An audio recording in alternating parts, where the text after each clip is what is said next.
Woman with obscure grudge against Joe Biden pays $500,000 for attack ads in early primary states accusing him of close ties to two male and two white. Delaware courts of chancery. Political unknown Shirley Shaw paid for the TV ads in Iowa and New Hampshire. It is the largest third-party attack ad spend so far in the 2020 campaign. Shaw seems to be angry about a business dispute that impacted her son. Shaw blames Delaware's Court of Chancery, which oversees matters of equity. Court wields great power due to the many companies incorporated in Delaware. Attack ad shows Elizabeth Warren and Biden arguing in a 2005 Senate hearing. Both Warren and Biden have called for the ad to be pulled from the air. By Keith Griffith for DailyMail.com. Published 6:59 British Summer Time, the 29th of August 2019. Updated 7:45 British Summer Time, the 29th of August 2019. A woman with an obscure grudge related to Delaware's arcane Court of Chancery has spent $500,000 on attack ads targeting Joe Biden.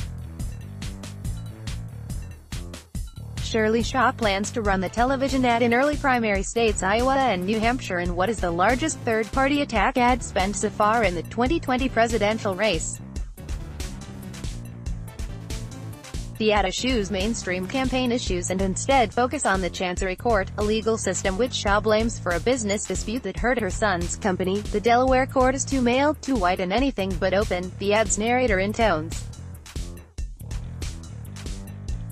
Shirley Shaw, above, paid $500,000 to run the ads attacking Biden over his supposed corrupt support for the obscure Delaware Court of Chancery. Biden has called for the ads to be pulled, saying they misrepresent his exchange in the hearing. The 60-second ad shows Biden during a 2005 Senate hearing, in which he debated Elizabeth Warren, then a Harvard law professor.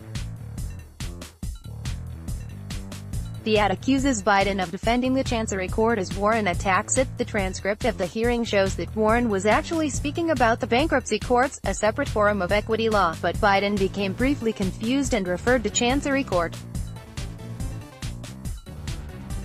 Delaware's Court of Chancery oversees business disputes, though not bankruptcy, which is a federal matter.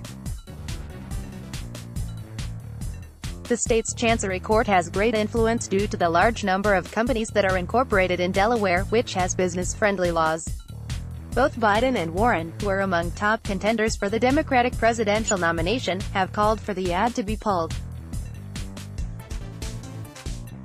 The ad shows Biden, then a senator, and Warren, then a law professor, arguing about the courts, though the clip has been edited in a dubious manner. The Delaware court is too male, too white and anything but open, the ad's narrator intones. If that misrepresents Vice President Biden's position in this exchange from 2005 by manipulating footage to suggest he means one court when he means another, Biden campaign National Press Secretary Jamal Brown told CBS News in a statement, "It's a clear reminder of the way that third-party money poisons our politics with false attack ads, and it has no place in this race," he continued. Warren also spoke out against the ad, even though it seems to cast her in a heroic light. Elizabeth does not believe individual donors should have an outsized influence in this primary, and has consistently said that super PACs or individuals with the means to finance ad campaigns on their own should stay out of the primary. Her deputy communications director Chris Hayden said, "Shaw's grudge seems to stem from a costly legal battle that her son's translation company, TransPerfect, fought in Delaware's Chancery Court in 2015. In a landmark case, the head of the Delaware Chancery, Chancellor Andre Bouchard, ordered the dissolution of the company even though it was not in financial distress, but because its co-owners could not get along." Delaware's Court of Chancery officers are seen, seated left to right, Vice Chancellor J. Travis Laster, Chancellor Andre G. Bouchard, Vice Chancellor Sam Glasscock III, and, standing, Vice Chancellor Joseph R. Slights III, Vice Chancellor Kathleen Street. J. McCormick, Vice Chancellor Tamika Montgomery Reeves, Vice Chancellor Morgan T.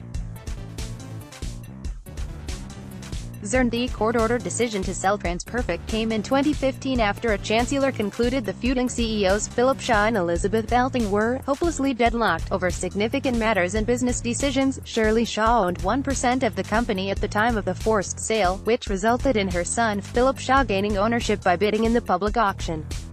Shirley Shaw launched a crusade against the Chancery courts, however, lobbying lawmakers to ban forced sales like the one of TransPerfect. When a judge makes a precedent and makes a ruling to just sell a privately held company, then why would other people be motivated to start a company? And why would they be motivated to incorporate in the state of Delaware? if someone is just going to take their private property, Shaw told WMDT-TV in 2017. Shaw has said through a spokesperson that she is a Republican and did not intend to boost Warren with her ad. She has vowed to run the TV ads in spite of the candidate's protests, and has also reportedly ordered print newspaper ads on the subject. What is a Court of Chancery? Chancery courts began with petitions to the Lord Chancellor of England, and developed into a parallel legal system along with common law courts. Chancery dealt with issues of equity, or what is fair, rather than matters of law, and had a looser set of rules to speed the pace of proceedings.